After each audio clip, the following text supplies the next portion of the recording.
For more than 20 years, investigators have retraced the final steps of Lonnie Kai Ogururu from the night she was viciously murdered. While this investigative approach has provided solid clues, none have led to definitive answers about what happened to her. However, police remain confident they understand why Lonnie was targeted, and this likely motive, combined with fresh perspectives on the case and physical evidence, brings her closer than ever to receiving justice. Just after 7:00 a.m. on August 26, 2001, a 16-year-old girl ventured out for a jog on her family's farm near Farmington, Oregon. This rural area, approximately 30 minutes west of bustling Portland, featured rolling farmlands and vineyards. As she approached her turnaround spot at the edge of their property near busy Farmington Road, something caught her attention at the base of a tree line. Initially, she thought someone was sleeping there. However, as she moved closer, she discovered what appeared to be a woman, covered in blood with gruesome injuries to her face. The teenager ran back to her parents' house and alerted her father, who initially thought his daughter was playing an awful prank. When he dressed and followed her outside, he realized this was no joke. He alerted his wife, who called for help. At the time, they were uncertain whether the person was deceased or severely injured, so both medics and sheriff's deputies were dispatched to the property, arriving just before 8:00 a.m. Medics determined almost immediately that they were dealing with a fatality. The victim was fully clothed, wearing 2 sweaters, jeans, and white sneakers. The severity of her injuries left no question that this was a homicide, prompting authorities to call the county's death investigator to the scene. The victim appeared to have no purse, wallet, license, or any form of identification.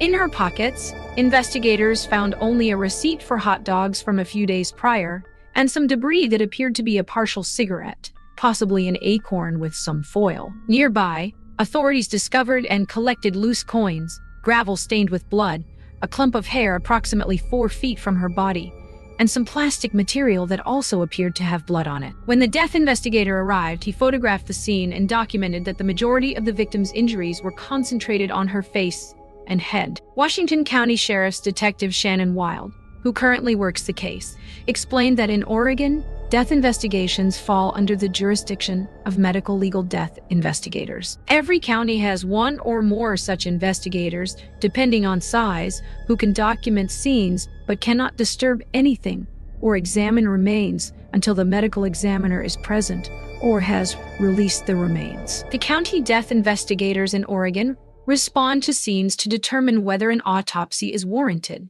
and in this case, it clearly was. While the body was transported to the medical examiner's office, Washington County Sheriff's deputies ran fingerprints to identify the victim. Back at the scene, investigators took additional photographs of the area and thoroughly searched the field for any other evidence. They found nothing significant and observed no obvious tire marks. While some shoe prints were present, medics had walked throughout the scene upon arrival, so photographs of their boots were taken for potential elimination purposes. One particularly interesting aspect of the crime scene was the location of the body. The victim was found very close to Farmington Road, which was relatively busy, yet no one driving by that morning had apparently seen her. This was likely because dense trees and bushes stood between the body and the road, suggesting that whoever placed her there wanted her to remain hidden. Another observation noted in initial reports was that the victim had likely been killed elsewhere and then transported to the farm. Based on her injuries, while there was some blood at the scene, the amount did not match the level of trauma she had sustained. As they awaited autopsy results and identification, deputies took official statements from the teenage jogger and her parents, since the victim had been discovered on their property. However, they had no additional information to provide. The fingerprint search proved successful, connecting to a previous petty arrest for trespassing and revealing that the victim was 28-year-old Lonnie Kai Ogururu, a Pacific Islander originally from the island of Saipan, who lived locally. By this time, detectives were fairly certain the victim was transgender, based on observations at the crime scene, though her birth name was still listed on her state identification card. Interestingly, while discussing Lonnie's identity, Detective Wild noted that her gender was listed as female on her identification, though the process for this designation in that era remains unclear. Direct, reputable sources regarding Lonnie's name and gender are limited, creating challenges in telling her story responsibly and respectfully. Based on interview statements that her loved ones provided to law enforcement, investigators concluded that while she was often misgendered by others, she used female pronouns and went by Lonnie. She may have presented in ways that locals in Beaverton, Oregon did not fully understand at that time. Her gender identity would play a significant role in the investigation. The autopsy took place the following day, August 27th, revealing the brutal nature of Lonnie's death. Her cause of death was determined to be blunt head and neck trauma, as well as strangulation. The beating was so severe that she suffered fractured teeth, neck hemorrhages, full-thickness scalp lacerations, fracture of her hyoid bone, typically a classic sign of fatal strangulation, and vocal cord damage. The injuries to her face led the pathologist to believe that Lonnie's attacker used some sort of object, though no blunt instruments were found at the scene. She appeared unable to mount any defense, as the doctor observed no defensive wounds. Detective Wild theorized two possibilities. Either someone was restraining her from defending herself, or she suffered an initial wound that incapacitated her or severely inhibited her ability to fight back. She had injuries covering her entire head and face, with bruising in almost every area. The detective believed she was struck with a combination of blunt objects and fists, as some injuries appeared to result from impact with something relatively soft but hard, while others showed obvious markings where hard tools left imprints on her face. The markings on her face were square-shaped and appeared to have been made with something sharp, featuring distinct 90-degree corner-type edges. Swabs were taken during the autopsy, though there were no signs of sexual assault from the initial examination. With Lonnie's death classified as homicide, detectives began their formal investigation by returning to the crime scene for canvassing, hoping to find someone who had witnessed or heard something. Despite the rural nature of the area, neighboring houses lined Farmington Road, and one resident had indeed observed something suspicious. A neighbor reported that while driving by the property where Lonnie was found on his way to work at approximately 4 or 5 a.m. on the 26th, he observed a vehicle with at least two people present. The vehicle was moving slowly, and he could see someone outside the vehicle who appeared nervous and was pacing. He then watched another individual throw their hands up in a manner suggesting anger or frustration.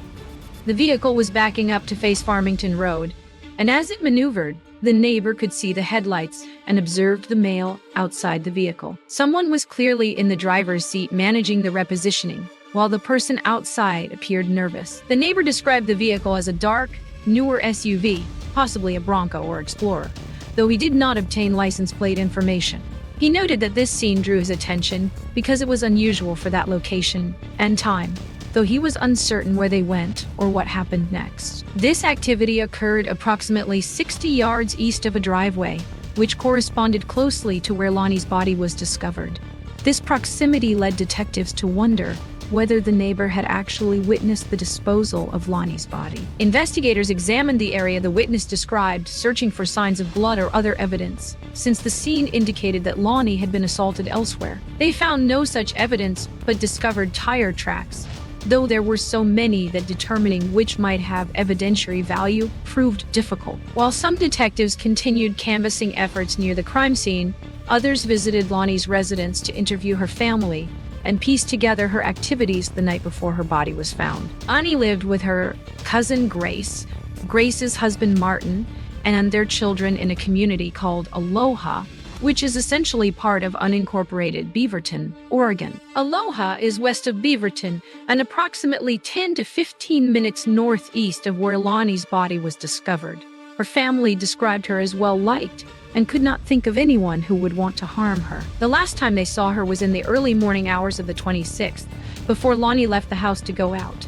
She departed sometime between 1:30 and 1:45 a.m., while family members were still awake. It was not uncommon for her to leave at that hour, and it was typical for her to meet people who picked her up down the street, rather than directly in front of the house. Detective Wild noted that old reports do not indicate why this arrangement existed, or identify who her friends were. Previous reports indicated that Lonnie's family understood her to identify as gay, and they appeared to love her, though they did not really know her social circle. The family was unfamiliar with the important people in Lonnie's life, such as her close friends, which made the early parts of the investigation challenging. Through family interviews, detectives learned that Lonnie had moved to Oregon 2 years prior, in 1999, and was between jobs when she died.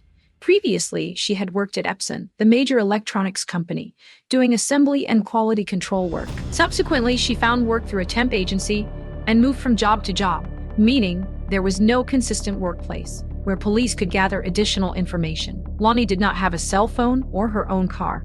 Very little was known about her immediate family. Detectives believed her mother was deceased at the time of her death, and her father lived in Hawaii. There had been no question and answer sessions with her immediate family, and investigators had never established that connection. This represents a gap that Detective Wild continues working to fill, attempting to reach any other relatives of Lonnie's while also completing the timeline of her final hours. In 2001, investigators had made some progress on this timeline. Knowing that Lonnie had left her house around 1:45 a.m. on the morning of the 26th helped detectives focus their canvassing efforts. They visited all bars and businesses in Beaverton that would have been open at that hour, showing Lonnie's photograph to see if anyone remembered seeing her. Many people recognized Lonnie from previous visits, but not from that specific night. The only place where they received confirmation of her presence was DK Wild's, an adult store. However, this lead proved problematic. Kirk was certain Lonnie had come in alone that night, but when police obtained video surveillance, she was not visible on it. Either the video had blind spots that failed to record Lonnie, or the clerk had confused his nights. This discrepancy made the information ultimately useless. Police also received a tip that Lonnie had been at the Golden Fountain Lounge, but they were never able to confirm that sighting. Then they received word of another sighting suggesting she had been seen at a nearby 7-Eleven around 2:07 a.m., which would have been just 20 minutes after her family said she left home. This lead proved much more promising than the others. Investigators obtained video footage showing Lonnie at the 7-Eleven, where she purchased gum and cigarettes. The video showed her in good spirits, chatting with another woman in the convenience store. They appeared to be having a friendly conversation, and Lonnie could be seen smiling. However, it did not seem like they knew each other. They were simply making conversation while both were in the store. The store clerk believed Lonnie was discussing tattoos with this woman. The clerk reported that Lonnie had entered the store alone and seemed to be making friendly small talk with a stranger while waiting to check out. Unfortunately, the clerk did not know whether Lonnie arrived or left in a car or on foot, and detectives were unable to locate the other customer Lonnie had been talking with. Although having her on camera seemed promising, this lead ultimately provided no additional progress. However, the confirmed sighting did help police refine their timeline further. They distributed flyers with their current information, hoping to generate more tips, and this strategy proved effective. After the flyers were circulated, they received a call from a clerk at a different 7-Eleven, who reported seeing Lonnie using a payphone outside his store on the morning of her murder. The clerk had been outside sweeping the front sidewalk when he noticed her at the payphone, and then observed a second person approach her there. However, he had to return inside to assist a customer, so he did not maintain constant observation of her at the payphone. The clerk reported this occurred around 2:45 a.m., though he did not overhear her conversation. He also could not provide a description of the person he saw approaching Lonnie, only that it was possibly one or even two men. This 7-Eleven location was several miles away from the one where Lonnie had been approximately 40 minutes earlier. If this was indeed her, police believe she had likely reached that location by car, as surveillance was not available for this sighting. Interestingly, this tip was initially dismissed by police because the clerk described Lonnie as wearing a long, black leather coat. Since she was not found wearing such a coat, detectives assumed the clerk was mistaken. However, Detective Wild disagrees with this dismissal. While the description did not match what she left home wearing or what she was found in, there could be explanations for a jacket change if she was with someone, especially if she was in a car and became cold and borrowed someone else's jacket. Detective Wild believes the determination to dismiss this sighting based solely on the jacket description was premature. Regardless of this debate, detectives at the time moved on to another investigative approach. They began examining calls for service around that time in that area, hoping that Lonnie might have had contact with law enforcement before her murder. While this seemed like a long shot, they were fortunate to discover that 2 Beaverton police officers had indeed encountered Lonnie at 3:30 that morning. This represented the last confirmed time Lonnie was seen alive. The encounter occurred when Lonnie was walking west along Chilliwatin Valley Highway, known locally as TV Highway, which is the main road connecting Beaverton to Aloha, where Lonnie lived. She was approaching 141st Avenue on the western edge of Beaverton when she flagged down an officer. The first officer had just made an arrest and was transporting a suspect to jail. He radioed for another officer to respond to handle whatever assistance Lonnie needed. Beaverton officer Brandon Herring was the second officer to arrive, and he conducted a brief interaction with Lonnie. Lonnie told the officer she was coming from a bar in that direction, pointing down the busy road she had been walking along. When Officer Herring asked if she meant Monty's Tavern or Goldie's, the Golden Fountain, Lonnie simply repeated that she had come from a bar in that direction. Officer Herring determined that Lonnie did not have an emergency or anything to report. It appeared she was primarily seeking transportation. When asked if she had been drinking, she replied not too much, and the officer noted she did not seem intoxicated. He detected no alcohol odor or other signs suggesting she was too impaired to get home safely. The officer offered to call a taxi for Lonnie, but she declined.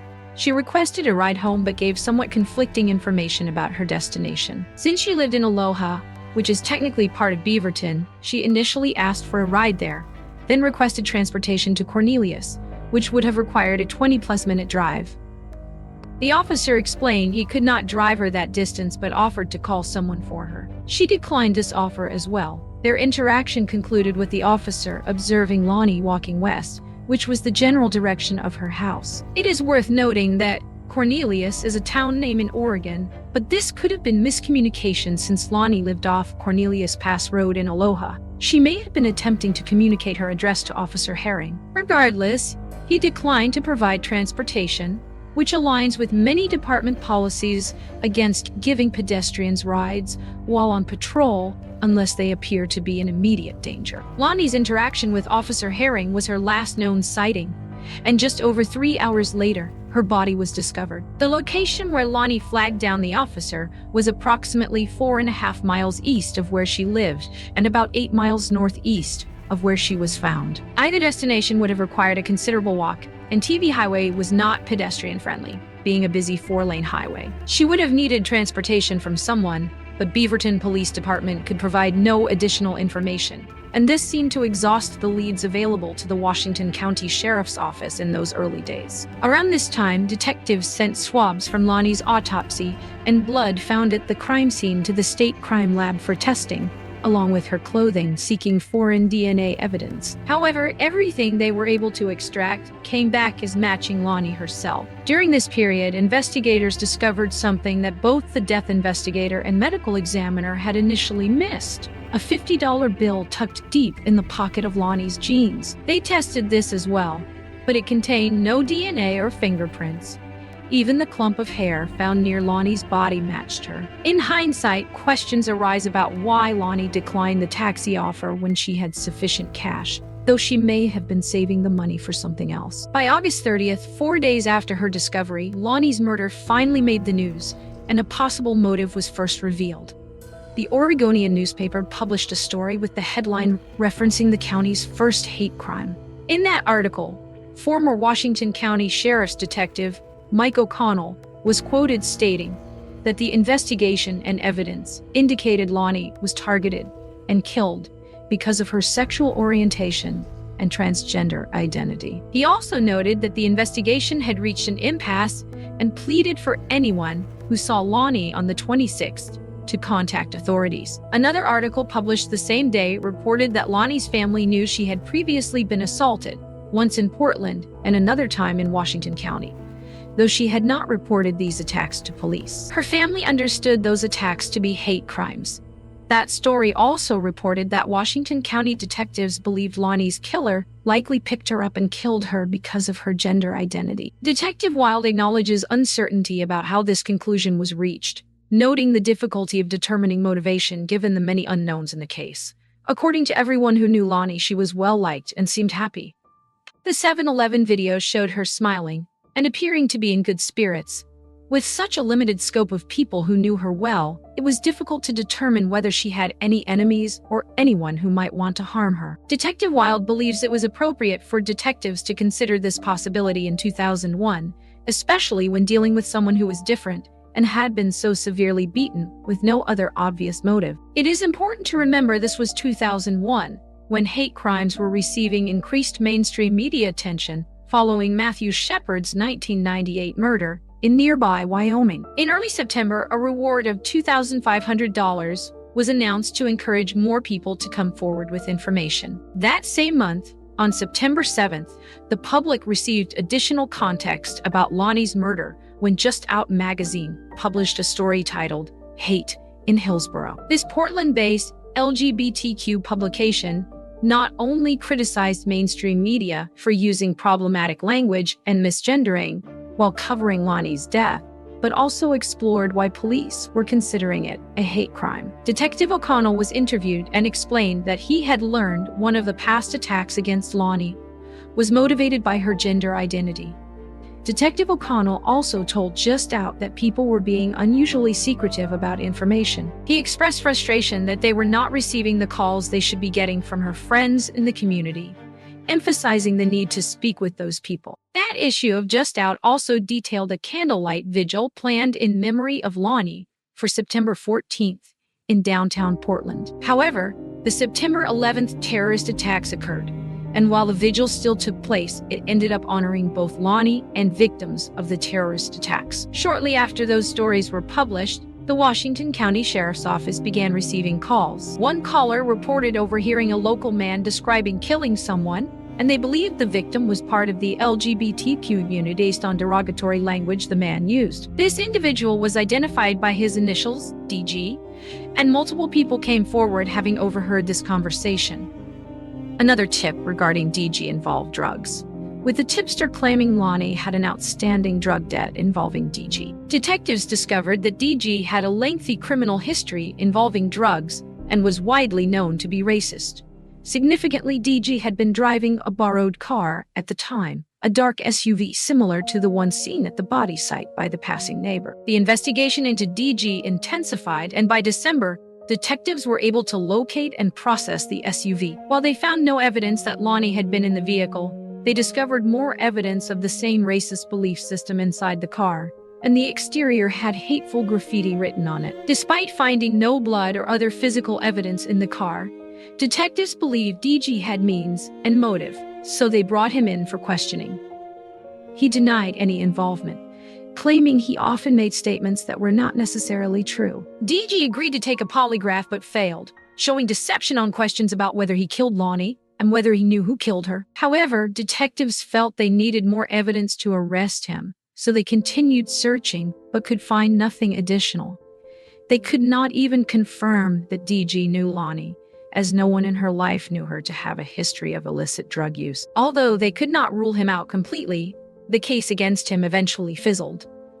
Unwilling to give up, detectives turned to the only physical evidence they had, the random items found in Lonnie's pockets that they could barely identify. They wondered whether the cigarette and foil might somehow be drug or paraphernalia-related items that could tie back to DG or someone else, so they ordered controlled substance testing. The items were described as a partial handmade cigarette containing green and black plant material packaged with pieces of dry green and brown husks, and a small piece of silver foil. Testing revealed these were not drugs, but rather pieces of acorn and possibly part of a tobacco cigarette.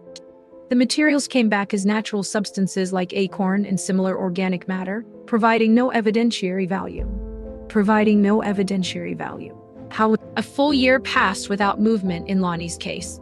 In February 2002, detectives approached DG again, hoping he might confess, but he continued claiming innocence. Even his girlfriend at the time and other friends told police that DG was not a violent person. Lonnie's case stalled for another full year, until February 2003, when a different tip came in from an inmate at a state prison in Oregon. This tip represented a departure from previous leads and potentially opened new avenues of investigation. the murder of Lonnie Kai Ogururu remains an active investigation more than 2 decades after her death. Despite extensive efforts by law enforcement to identify her killer, including following numerous leads, interviewing suspects, and analyzing physical evidence, the case remains unsolved. The investigation has revealed the complex challenges faced by transgender individuals, particularly in 2001, when understanding and acceptance of gender identity were far less widespread than today. Lonnie's case highlighted issues within both the justice system and broader society regarding how transgender victims were treated and portrayed in media coverage. Detective Wild's current efforts to reinvestigate the case with fresh eyes and modern investigative techniques offer hope that new evidence or witnesses may finally emerge. The combination of potential hate crime motivation, physical evidence still being analyzed, and continued police dedication to solving the case suggests that justice for Lonnie may still be achievable. Lonnie's story serves as a reminder of the vulnerability faced by marginalized communities and the importance of continuing to seek justice for all victims, regardless of their identity or background. Her family, friends, and the broader community continue to await answers about what happened to her on that August night in 2021. The Washington County Sheriff's Office continues to encourage anyone with information about Lonnie's murder to come forward, believing that someone in the community may hold the key to finally solving this case and bringing closure to those who loved and remembered Lonnie Kai Ogururu.